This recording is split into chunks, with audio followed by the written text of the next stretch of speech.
Hey there, everyone. It's Amy from the Creative Confidence Catch-Up here. Welcome to the podcast that's designed to inspire, motivate, and encourage you no matter where you are in your creative journey. Join us as we share insights, stories, and triumphs of individuals who have harnessed their creative confidence. From discovering your unique voice to overcoming creative blocks, we'll delve into strategies to overcome any self-doubt you may have that can help propel you forward. So in today's Creative Confidence Catch-Up, today we've got Allison. So Allison, would you like to tell us a bit more about yourself?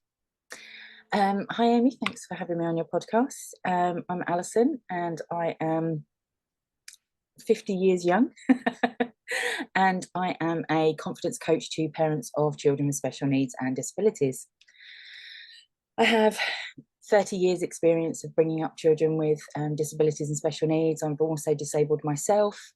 So people kept saying I should use my story and tell my story. So I decided not only tell my story, but use it to help others. So yeah, it's so exciting. It's great to see your journey because I remember it was a few months back now, wasn't it, when we did like a brief little chat podcast episode about what was it, creativity and mindset, wasn't it? And I think in relation to our next question, confidence, something that you know a lot about.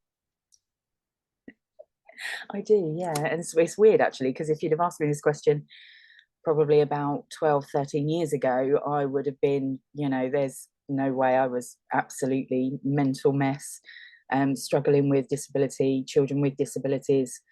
And the medication I was on was causing me some serious mental health issues. But someone handed me a self-development book.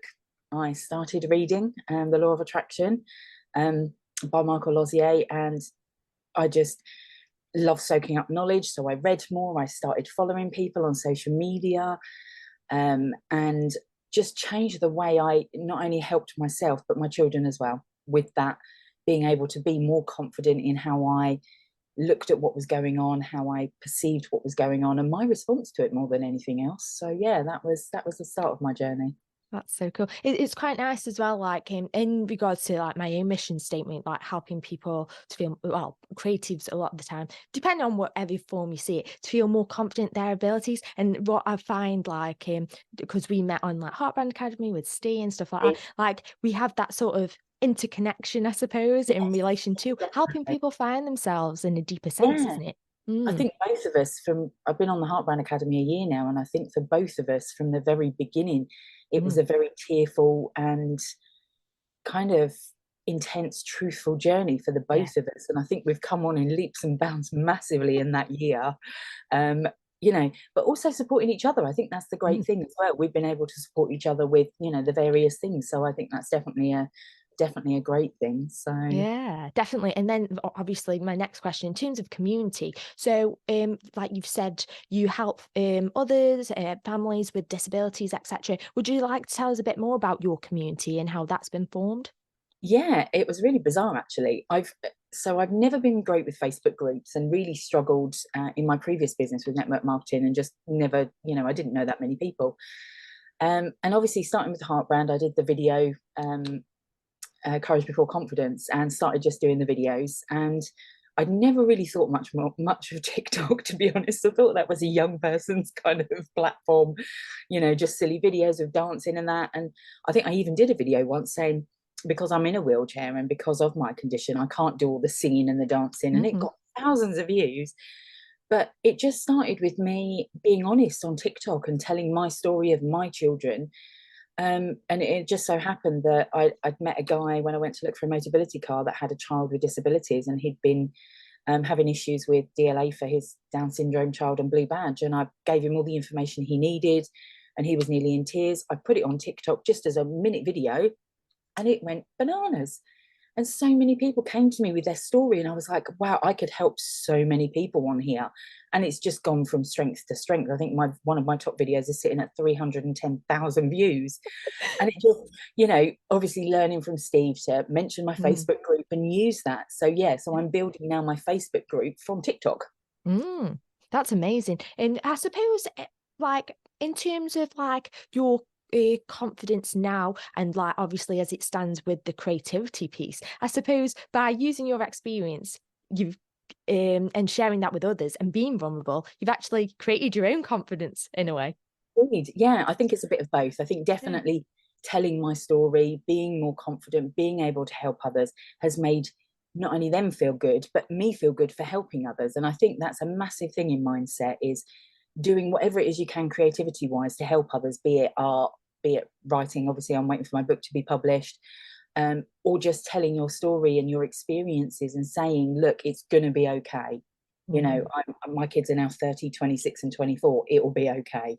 You know, it's Yeah. going to be tough, but it will be okay. Mm. And by giving that message out, I think it helps them and myself. So I think it's kind of, you know, a bit of both, really. Mm. And also, like you did mention to me and a few others the about this new course. Is there any more info on that yet? Or So hoping to launch my course. oh, it's so um, exciting then. it is. I mean, to be fair, when I first started wanting to do a course and talking about my experience, I didn't have anything in my confidence to be able to say, right, okay, this is my story, but this is how we'll move forward and this is Hmm. how I can help you. So it's been a building journey over the last few months, where I'm now at the point where I can say, do you know what, I'll give you a little bit of my story, I'll give you the tips you need to be able to get through it. And I think, yeah, just from being able to be more confident about myself, and Hmm. not only that, realizing that I am helping people, because that self-doubt kicked in and everybody was, you know, like, oh well, I don't think you can do it, or and I doubted myself for so long. But through getting messages of people saying, thank you so much, you don't know what such a big help this is, has also given me the confidence to say, do you know what, I can do this. I am quite capable of helping others. I've been doing it for years without intentionally doing Mm. it. So now it's going to go in my course. I'm going to be teaching parents how to be confident and how to be an advocate for their child, because it's really difficult raising special needs and disabled Mm. children. And a lot of parents find that they butt heads with the schools, they butt heads with social services, and they just go round and round in circles and don't get anywhere. But I've got that experience, and I know about the educational rights, and I know about disability rights, to say, right, well, this isn't on, this is what you need to do. Mhm. This, we can do this together. We can, you know, with regards to EHCPs with the councils, this is, you are entitled to appeal. If you don't agree with it, you don't have to. And being a voice to say, actually, I don't agree with that, I want either a second opinion, or no, this is where I need to set my boundaries Mhm. with the school. You know, you spend however much time with my school, with my child, but in a classroom full of people, I have one-to-one with my child, I know better.